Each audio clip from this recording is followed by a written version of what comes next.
Hello दोस्तों, कैसे आप सब लोग। आज जो सबसे बड़ी गिरावट हुई है इसके पीछे का रीजन ढूंढने की हम कोशिश करेंगे और कुछ चुनिंदा शेयर हैं जिसके बारे में हम बात करेंगे।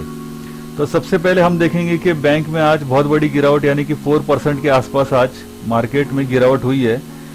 इसमें Bandhan bank, HDFC bank, Axis bank, Indus bank, Kotak bank, RBL, ICICI, यूयू small finance bank, SBI bank, IDFC यानी कि कुल मिला के सारा बैंकिंग सेक्टर में आज दबाव देखने को हमको मिला है। तो बैंक का जो इश्यू है वो जो कुछ भी है उसकी वजह से ये बैंक में गिरावट हुई है और इसी वजह से हमारा यूको बैंक भी आज करीबन 40-50 पैसे से नीचे आता हुआ हमको नजर आया। तो होता क्या है कि ग्लोबल का जो इम्पैक्ट है, जैसे आज सेंसेक्स में भी गिरावट हुई है 3% के आसपास और निफ्टी में भी गिरावट हुई है करीबन 3% के आसपास। जैसे कि हमने पहले भी बोला था, अगर निफ्टी 17,000 का सपोर्ट तोड़ता है तो करीबन 16,900 इसका सेकंड सपोर्ट रहेगा और अगर 16,900 भी सपोर्ट तोड़ता है तो ये करीबन 16,500 के आसपास आएगा। और इससे भी अगर नीचे जाता है, क्योंकि आज है मंडे और मार्केट वीकेंड जो है वो है फ्राइडे को, तो आने वाले 5 दिनों में मार्केट क्या पोजीशन करता है, कैसे रुक करता है, इसके ऊपर सारी स्ट्रेटेजी हमारी होनी चाहिए। दूसरी बात यह है कि हम जब हमारा इन्वेस्टमेंट करते हैं तो हमारा जो गोल है, हमारा जो टारगेट है वो लॉन्ग होना चाहिए, क्योंकि शेयर मार्केट ऐसा नहीं है कि आज आपने पैसा इन्वेस्टमेंट किया और तुरंत आपको उसी दिन या दूसरे दिन आपको प्रॉफिट हो गया। ऐसा नहीं होता है। किसी भी बिजनेस में हम जब इन्वेस्टमेंट करते हैं, चाहे वो शेयर मार्केट हो या कोई, फॉर एग्जाम्पल एक हमने कोई शॉप शुरू किया है, तो शॉप शुरू करने के लिए हमारी भी कुछ रणनीति होती है कि भाई इसमें मैं इन्वेस्टमेंट कैसे करूंगा, इसके बाद मुझे इसका रिटर्न कब मिलेगा। तो नॉर्मली किसी भी बिजनेस में रिटर्न मिलने के लिए कम से कम 3 साल का टाइम पीरियड होता है। लेकिन जब हम शेयर मार्केट में इन्वेस्टमेंट करते हैं तो हमने किस कंपनी पे पैसा इन्वेस्टमेंट किया हुआ है, उस कंपनी का फंडामेंटल क्या है, उस फंडामेंटल में हम जो रिसर्च करते हैं उसमें उसके ऊपर डेप्थ कितना है, उसके बाद उसका आरएसआई इंडिकेटर क्या कहता है, उसका मूविंग एवरेज क्या कहता है, यानी कि टेक्निकल और फंडामेंटल ये सारी चीजों की हम एक स्टडी करते हैं। उस स्टडी करने के बाद हम एक डिसीजन लेते हैं कि हमें इस शेयर में इन्वेस्टमेंट करना है। तो उसी प्रकार से हम बात को आगे बढ़ाते हुए आज सबसे पहले हम ये देखेंगे कि मार्केट में अगर गिरावट चलती रही तो मंडे से फ्राइडे तक और भी मार्केट गिर सकता है।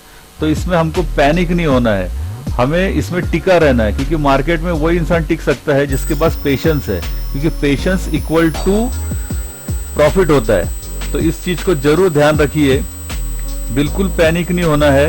और अभी हम देखने जा रहे हैं हमारा सबसे जो पहला शेयर है, इसके बारे में आज हम देखेंगे। तो शुरुआत करते हैं सिटी नेटवर्क से।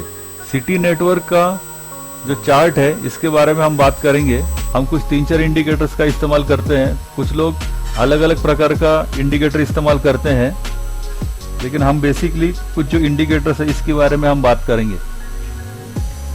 उसके बाद हम वॉल्यूम देख लेते हैं कितना है, यानी कि वॉल्यूम आज कितना जनरेट हुआ है, कितना बाइंग सेल है, ये ग्रीन और रेड कैंडल से हमको नजर आ रहा है। अभी जो इंडिकेटर है ये मूविंग एवरेज बाय डिफॉल्ट इन्होंने 9 दिया हुआ है अप स्टॉक्स में। अलग अलग अगर आपका अकाउंट होगा तो उसमें कुछ अलग प्रकार का ये मूविंग एवरेज नजर आएगा। हम नॉर्मली 14 का इस्तेमाल कर रहे हैं, जैसे कि आप देख सकते हो हमने 14 मूविंग एवरेज लगाया है।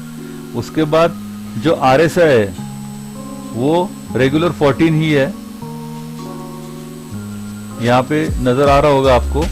ये जो आरएसआई इंडिकेटर है वो करीबन 14 है और जो मूविंग एवरेज है, यानी कि ये जो ब्लूइश टाइप की लाइन दिख रही है, ये आरएसआई और मूविंग एवरेज की मदद से हम कैसे आगे काम कर सकते हैं। सबसे पहले ये देखिए कि सिटी नेटवर्क ये जो शेयर है इसका बाइंग कॉस्ट क्या होना चाहिए। अभी हमने जो बाय किया था वो करीबन 4 रुपए के आसपास हमने बाय किया था। उसके बाद जैसे हमने पहले भी कहा था इसके बारे में कि आपको जो है सबसे पहले कभी भी आप बाय करोगे तो पहला एक नियम होता है, वो नियम ये है कि आपको जो बाय करना है, मान लीजिए आपके पास 100 रुपीज है। अब इस 100 रुपीज को आप 4 टुकड़ों में डिवाइड कीजिए। सबसे पहले आप बाय कीजिए जहां पे आपको लगता है कि भाई मैंने 4 रुपए को मैंने बाय किया है, यानी कि करीबन यहाँ पे इसके आसपास हमने बाय किया था। यहाँ पे जो बाय एक्टिवेट हो गया था वो इसके आसपास हमने इसको बाय किया था। इसके बाद आप क्या करोगे कि यहाँ पे आपको 25 रुपए आपको यहाँ पे इन्वेस्टमेंट करने हैं। इसके बाद ये जब थोड़ा सा नीचे आता है तब आपको 25 रुपए इन्वेस्टमेंट करने हैं। उसके बाद और थोड़ा नीचे आता है तो आपको यहाँ पे 25 रुपए इन्वेस्टमेंट करने हैं। और लास्ट जब ये आपको लगता है कि इसके नीचे ये आएगा नहीं तो उसके लिए आपको 25 रुपए बचा के रखने हैं और लास्ट टाइम पे आपको 25 रुपए इन्वेस्टमेंट करने हैं। तो इस प्रकार से आपका जो बाइंग कॉस्ट है करीबन अगर आपने 4 रुपीज के आसपास इसको अगर बाई किया है तो आपका जो एवरेज है वो करीबन 3 रुपए 80 पैसे 3 रुपए 90 पैसे के पास आपका आ जाएगा। क्योंकि वो जो प्राइस होता है मार्केट में वो सबसे इंपॉर्टेंट होता है। अगर आप प्राइस अगर आपने सही खरीद लिया है किसी भी शेयर का तो आप आराम से रात को सो सकते हो, आपको किसी प्रकार की चिंता करने की जरूरत नहीं है। बाकी निफ्टी या मार्केट देख लेगा कि उसको ऊपर कैसे लेके जाना है। अगर आपने हाई रेट पे अगर बाय कर लिया है किसी भी शेयर को तो आपको ये बात ध्यान रखिए कि उसे एवरेज भी करते आना चाहिए। फॉर एग्जाम्पल जैसे हमने बोला कि आपने 4 रुपए को बाय किया तो 25 रुपए को एवरेज कीजिए, फिर वापस 25 रुपए इन्वेस्टमेंट कीजिए और लास्ट इन्वेस्टमेंट आपका 25 रुपए कीजिए। सबसे पहला नियम है मार्केट का कि आपको कभी भी इकट्ठा आपकी इन्वेस्टमेंट नहीं करनी है। आपको हमेशा मार्केट में टुकड़ों में ही इन्वेस्टमेंट करना है, इससे आप हमेशा सेफ रहोगे। वनडे के चार्ट में हमें जो नजर आएगा उसके बारे में बात करते हैं। तो जैसे कि मैंने पहले भी बताया था, हम फिर से एक बार इसमें कुछ इंडिकेटर्स इस्तेमाल करेंगे। जो सबसे पहला इंडिकेटर इस्तेमाल करने जा रहे हैं वो RSI। दोस्तों जरा जूम करके देखिए, अगर आपको थोड़ा सा नजर नहीं आ रहा है तो याद रखिए RSI indicator, relative strength index, ये इंडिकेटर इस्तेमाल करना है। उसके बाद इंडिकेटर इस्तेमाल करना है वो है मूविंग एवरेज का। अब मूविंग एवरेज इनका बाय डिफॉल्ट 9 आ रहा है और हम इस्तेमाल करने जा रहे हैं। यहाँ पे जो लेंथ है यहाँ पे लिखना है 14, सोर्स क्लोज रहेगा, बाकी सब डिफॉल्ट है। ओके कर देना है, बस यहाँ पे आपका 50% काम खत्म हो गया। इसके बाद आप ये देखोगे कि जब भी ये इस मूविंग एवरेज के नजदीक आता है, फॉर एग्जांपल यहाँ पे ये मूविंग एवरेज के नजदीक आया था, यहाँ से इसने फिर एक बार जंप किया। इसके बाद जब ये यहाँ पर भी मूविंग एवरेज के टच करके यानी कि क्रॉस करके ऊपर गया था तो इसने ऊपर की छलांग लगाई। अब क्या हो गया है कि मार्केट के सेंटिमेंट्स ऑलरेडी डाउन है, इसी वजह से सब जगह पे बिकवाली हो रही है, यानी कि एफआईज अपना माल बेच रहे हैं और डीआईज थोड़ी थोड़ी क्वांटिटी बाय और सेल दोनों कर रहे हैं। अब तीसरी बात यह है कि यहाँ पे हमको ये देखना है कि इसका सपोर्ट कहाँ पे है। इसका जो फर्स्ट सपोर्ट नजर आ रहा है जो हमने अभी यहाँ पे लगाया करीबन 3 रुपए 30 पैसे और उसके बाद 3 रुपए, अगर ये इसके भी नीचे चले जाता है तो फिर ये सपोर्ट कहाँ बनाएगा, तो आप देख सकते हो करीबन इसका सपोर्ट आएगा 2 रुपए 45 पैसे के आसपास या 2 रुपए 40 पैसे के आसपास इसका सपोर्ट आता है। तो हमें देखना ये है कि जब भी ये सपोर्ट के आसपास आएगा, अभी तो इसका ट्रेंड लो की तरफ ही है, तो हम पहले ये देखेंगे कि यहाँ आने के बाद यानी कि 3 रुपए 40 पैसे को ये किस प्रकार से रिएक्ट करता है और यहाँ पे इसने कुछ दिन बिताने चाहिए। ये नहीं कि हम इमीडिएटली इसको बाय करें, ऐसा बिल्कुल नहीं करना है। जब तक ये यहाँ पे सपोर्ट लेगा इसके बाद कुछ थोड़े दिन यहाँ पे बिताएगा और बिताने के बाद एक कुछ रेजिस्टेंस बनाएगा खुद का, जैसे यहाँ पे इसने रेजिस्टेंस बनाया था, ऐसा कुछ रेजिस्टेंस बनाएगा इस प्रकार का, तो हम इसमें बाय कर सकते हैं। लेकिन ये हो गई फर्स्ट बात। अब सेकंड बात ये है उसके साथ वॉल्यूम कंफर्मेशन में भी हमको चाहिए। वॉल्यूम कंफर्मेशन यानी कि जैसे ये ग्रीन कैंडल है, ऐसे कुछ ग्रीन कैंडल नीचे बननी चाहिए, इसका भी बात आप ध्यान में रखना। मतलब जैसे इसकी प्राइस 3 रुपए 40 पैसे या 2 रुपए 40 पैसे इसके बीच में जब भी ये सपोर्ट लेगा तब आपको इस बात का भी ध्यान रखना है कि नीचे ग्रीन कैंडल भी बननी चाहिए। और दूसरी बात यह है कि ऐसी वाली ग्रीन कैंडल भी यहाँ पे बननी चाहिए, इस बात को जरा ध्यान दीजिए। तो जैसे स्क्रीनर पे आप देख सकते हो आज का जो इसका जो कामकाज है वो हम देखेंगे। उससे पहले हम देखेंगे कि इसका प्रॉस जो है ये अपना जो इसका जो बुक वैल्यू है इसके आसपास ही ट्रेड कर रहा है। सिटी नेटवर्क का जो कंपैरिजन है वो जी एंटरटेनमेंट के साथ होता है, सन टीवी नेटवर्क के साथ होता है, टीवी ब्रॉडकास्ट ये उसकी लिस्ट है, हैथवे केबल के साथ होती है। सबसे इम्पोर्टेंट बात यह है कि कंपनी का जो कामकाज है, company city network limited formally city cable network, यानी कि इसका जो कामकाज है वो पूरा इंटरनेट सर्विस प्रोवाइडर यानी कि नेट के internet service and allied services में ये एंगेज है सिटी नेटवर्क। यानी कि आने वाले दिनों में, या आप जैसे कोरोना काल में आपने देखा रहेगा कि इंटरनेट का जब मतलब हमने कभी जूम कॉल पे मीटिंग कभी अटेंड नहीं की थी, हमें मालूम नहीं था जूम कॉल कैसे होता है या गूगल मीट क्या चीज होती है, वो हमको कोरोना ने सिखा दिया। तो सिटी नेटवर्क का आने वाला जो भविष्य है ये काफी अच्छा हो सकता है। तो इसका जो कंपैरिजन है, जैसे हमने बोला Zee Entertainment, PVR, Saregama India, INOX, Leisure, Hathway Cable, इनके साथ होता है। यानी कि दिग्गज शेयरों के साथ सिटी नेटवर्क का कंपैरिजन होता है।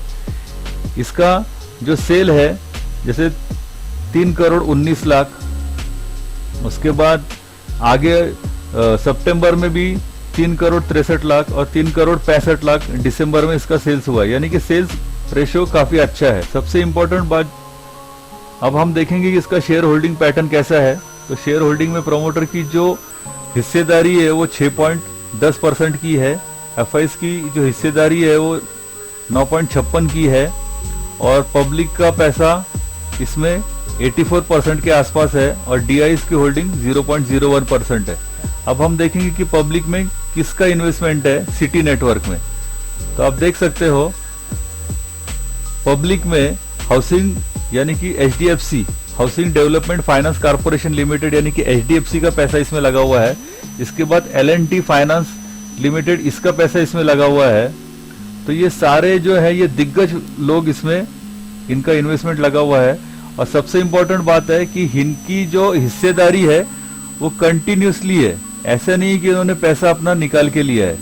यानी कि इनको हमारे से ज्यादा विश्वास इस कंपनी के ऊपर है। यानी कि हम जो रिटेलर जो विश्वास रखते हैं उससे ज्यादा इन्होंने कुछ ना कुछ तो स्टडी की होगी, तभी तो इनकी हिस्सेदारी कंटिन्यूसली आपको नजर आ रही है। तो ये एक प्लस पॉइंट मुझे जो नजर आ रहा है वो सिटी नेटवर्क में है। बीएससी में जो कामकाज हुआ है 3,18,831 शेयर क्वांटिटी आज ट्रेडिंग हुई है और लगभग 100% के आसपास डिलीवरी ली गई है। यानी कि गिरते हुए मार्केट में भी आज 100% की डिलीवरी दर्ज की गई है। ये एक पॉजिटिव इंडिकेट माना जाएगा। अब रही बात ये कि इसमें हमें जो एंट्री करनी है वो कब करनी है, सबसे इंपॉर्टेंट बात तो वही है। तो हम ये देखेंगे कि सिटी नेटवर्क में आपको जो है जो एंट्री करनी है, जैसे हमने बोला था कि आपको यहाँ पे जो है कम से कम जब तक ये स्टेबल नहीं हो जाता तब तक हमको इसमें एंट्री नहीं करनी है किसी भी कंडीशन में। ये जब तक यहाँ से इसका जो रेंज है ये रेंज नहीं बना लेता यहाँ पे, मतलब ये यहाँ पे जब तक सपोर्ट नहीं लेगा तब तक हम इसमें एंट्री नहीं करेंगे। चलिए बढ़ते हैं अभी हम दूसरे स्टॉक्स की तरफ। हमारा दूसरा जो स्टॉक है वो है जेपी पावर। जेपी पावर में हमने करीबन 2 रुपए 90 पैसे के आसपास हमने एंट्री की थी। यानी कि यहाँ पे ये है अप्रैल महीना, इस अप्रैल महीने में हमने यहाँ पे एंट्री की थी और उसके बाद हमने फिर से एंट्री की थी यहाँ पे। यानी कि एक चैनल में जब ये ट्रेड कर रहा था तब, ये बात है 9 सितंबर, मतलब सितंबर महीने की ये बात है, और ये बात है करीबन अप्रैल महीने की। इसके बाद हमने जो दूसरी एंट्री करने की जो बात की थी वो हमने यहाँ पे एंट्री की थी। यानी कि आप देख सकते हो जो हमने फर्स्ट इसमें भी देखा कि मूविंग एवरेज के आसपास जब भी आता है हम इसको एक्यूमुलेट करना शुरू कर देते हैं। सबसे इंपॉर्टेंट बात ये है, अब जब हमने 6 रुपए के आसपास या 5 साढ़े 5 रुपए के आसपास हमने एंट्री की है, तो जब ये शेयर भागना चालू किया तब इसने करीबन 10.5 11 रुपए के आसपास इसने हाई किया था, इसने 11 रुपए 15 पैसे का। यानी कि जो मूवमेंट है करीबन 40-50% की मूवमेंट इसने दी थी यहीं पे आपको, ये आप देख सकते हो करीबन 40 से 50% की मूवमेंट इसने हमको दे दी। अब क्या हो गया है, इसका रिजल्ट तो बहुत अच्छा है जेपी पावर का, लेकिन जब भी कोई न्यूज आती है तो उसके बाद गिरना ही गिरना है उस शेयर ने। आज गिरते हुए मार्केट में भी जेपी पावर ने बहुत अच्छा परफॉर्म किया है। यानी कि 8 रुपए 70 पैसे के आसपास ये क्लोज हुआ, आज क्लोज हुआ है। इसका जो सपोर्ट है तो करीबन 5 रुपए के आसपास है, और अगर ये इसको टेस्ट करता है तो दिक्कत वाली बात हो सकती है। लेकिन जहां तक ये मार्केट नजर आ रहा है उसके हिसाब से ये इतना नीचे आएगा, इसके चांसेस बहुत ही कम है। तो अभी हमको क्या करना है, इसमें हम इस्तेमाल करने जा रहे हैं जो हमारा जो मूविंग एवरेज है, वो हमने इसमें 20 का मूविंग एवरेज इस्तेमाल किया है स्पेशली जेपी पावर के लिए। तो जब तक ये मूविंग एवरेज जो है, 1 मिनट, हम इस्तेमाल कर रहे हैं मूविंग एवरेज।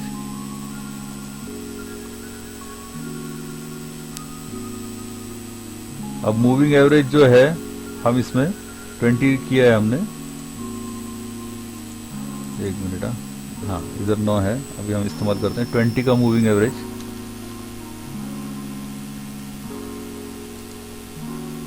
अब ये मूविंग एवरेज के नीचे आता हुआ हमको नजर आ रहा है। जब भी ये 20 की मूविंग एवरेज के आसपास आता है ये जंप मार देता है, ठीक है।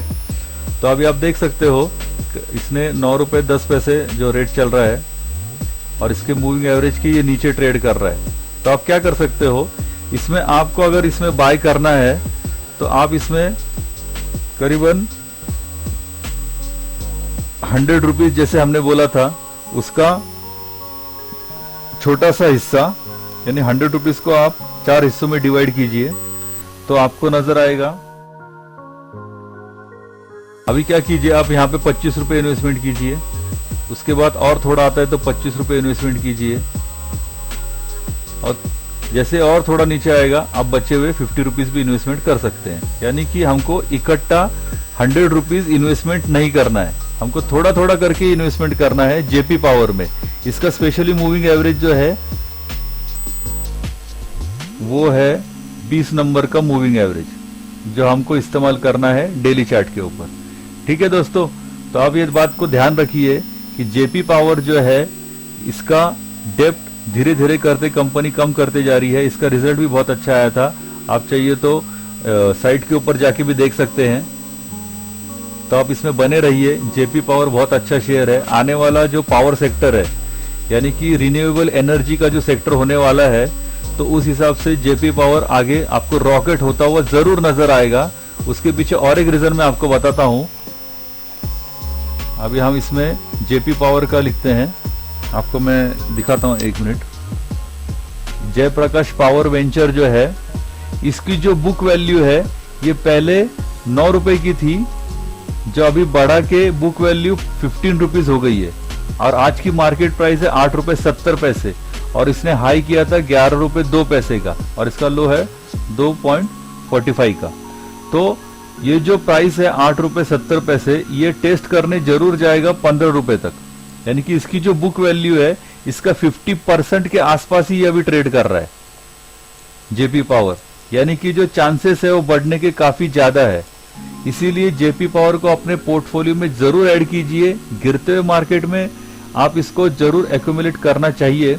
जैसे ही ये 8 रुपए 70 पैसे है, अभी थोड़ा ले सकते हो, फिर वापिस से थोड़ा सा और 7 रुपए आए, 7 रुपए 80 पैसे आए, 6 रुपए आए, तो आप धीरे धीरे करके आप इसको एक्यूमुलेट कीजिए। चलिए दोस्तों, तो आई थिंक आपको ये वीडियो समझ में आ गया होगा। तो बिल्कुल पैनिक मत होइए, धीरे धीरे करके अपनी इन्वेस्टमेंट कीजिए और अच्छा खासा मुनाफा आप कमा सकते हो।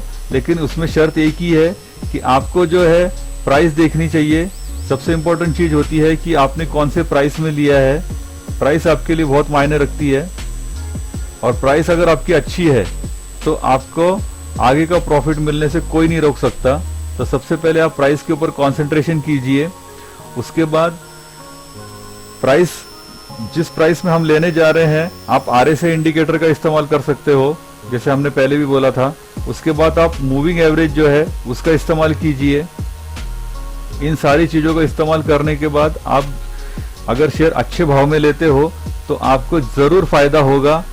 तो होप आपको ये वीडियो पसंद आ गया होगा। तो मिलते हैं नेक्स्ट वीडियो में। नेक्स्ट वीडियो में बचे हुए कुछ जो शेयर्स है हमारे, ये आप अगर कुछ शेयर्स के ऊपर राय जानना चाहते हो, जैसे कुछ और शेयर बचे हुए हैं उसके ऊपर अगर कुछ आप जानना चाहते हो तो नीचे कमेंट बॉक्स में लिखिए, और जितना ज्यादा हो सके लाइक शेयर कीजिए, ताकि हमें भी इससे मोटिवेशन मिल सके। तो मिलते हैं ऐसी वीडियो के साथ, तब तक के लिए जय हिंद, जय भारत।